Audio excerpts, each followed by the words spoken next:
I would like to thank Adrian Thomas for sending me the link to this story right here that's coming from Newsweek. Now, I couldn't find an actual logo to go with this, but it does deal with an airplane or planes in general. And the last couple of times I've talked about the shutdown, it dealt with the airports, with TSA and whatnot. Now it's going to a more bigger scale, even more bigger than TSA.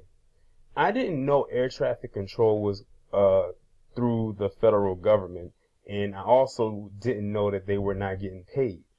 So this actually is now it's gone from bad to worse. As we all know, the shutdown has been going on for now 33 days, I believe. Like it's approaching 40 days rapidly, which is basically we're almost like we're encroaching on 2 months. Let's put it that way. Well, according to Newsweek, aviation unions are saying that there's going to likely be a mass flight cancellation on a national and international scale if the shutdown doesn't end soon, because it's bad enough that they're losing TSA and that's security.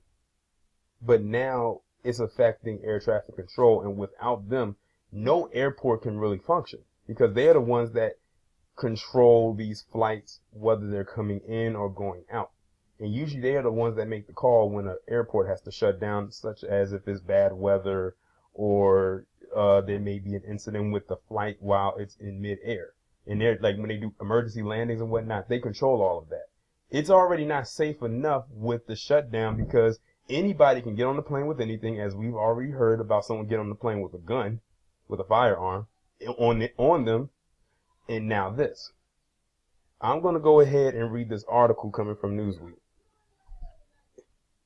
On the 31st day of the partial government shutdown, representatives of two major aviation unions warned that mass flight cancellations could soon occur if the shutdown continues to drag on. During a CNN segment on Monday, Sarah Nelson, the international president of the Association of Flight Attendants, outlined the shutdown's consequences on the country's aviation system. If these workers can't do their job, I can't do mine. And these federal workers cannot cash thank yous. They can't. They have stressors on their families. They can't even put a tank of gas in their car to get to work. Nelson continued on to assert that mass flight cancellations will occur if the shutdown drags on, which will cause the system to crumble and unravel. And as this starts to crumble and unravel, we're going to see mass flight cancellations. We're going to see a system that completely unravels and falls apart. We will not have private jets taking off to get people to the Super Bowl. No one will be able to get to Atlanta. This is going to be a massive economic impact. Now, it's interesting she mentions the Super Bowl. The Super Bowl happens in 2 weeks, on February the 3rd. So the way that this person is saying, sorry about that, but like I said, the Super Bowl is in 2 weeks, is on February the 3rd. The way that this person is talking about this right now, it sounds like it's coming very soon, as in probably sometime within the next week. Probably by this weekend, the way that they're talking. The union leader urged Congress to end the shutdown before things get worse and declared that the country is less safe and secure if it continues to drag on. We cannot wait what may happen to us if we do not do that. Dan McCabe, a spokesperson for the National Air Traffic Controllers Association, echoed the same sentiment, saying the aviation industry, already under pressure and understaffed, could soon see staffers walking off the job.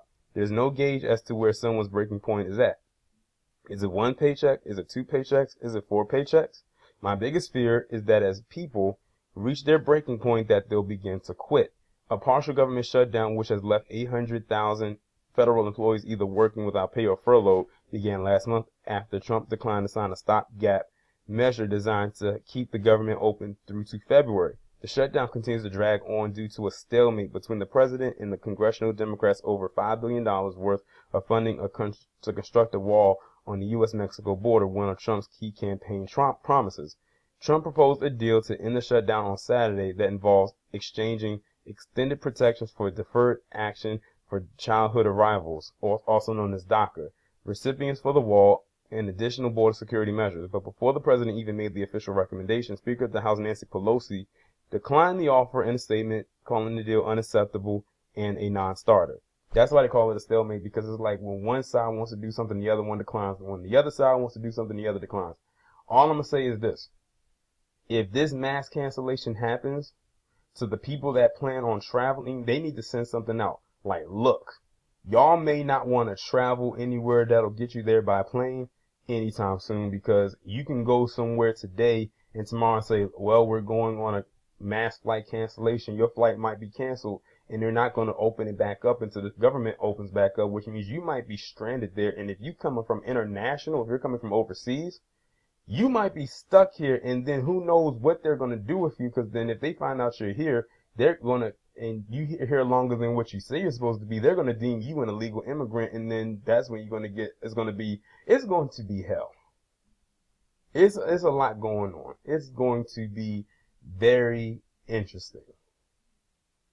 And it's like I tell y'all, I work at an airport, so if this happens, this will definitely greatly affect my job in a great way, to the point where I might not have to, they may not even need me and some of my coworkers on certain days, because it's going to be a very, very short amount of passengers and flights going out. And the airline that I'm contracted with, they send out maybe hundreds of flights per day.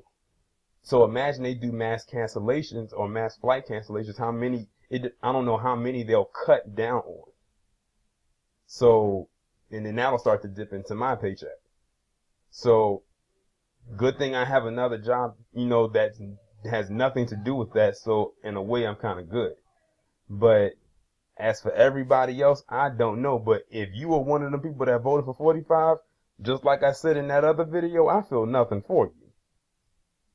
But y'all let me know what you think down in the comments below. Like, share, subscribe. The links will be in the description. I will talk to you in the next one.